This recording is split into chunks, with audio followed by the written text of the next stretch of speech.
البطاقة؟ تفضل. أنت مين أول شيء؟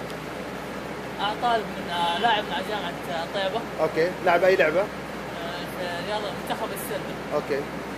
اللي حاصل إنه كل سنة نفس النظام اللي بيصير مع الجامعات الثانية، إحنا طلاب جامعة طيبة نفسنا الطلاب اللي ندرس في الجامعة، إحنا نفسنا اللي نشارك في المنتخبات. أيوه. نتفاجأ لما نطلع في البطولة إن المشاركين جايبين لعيبة أندية.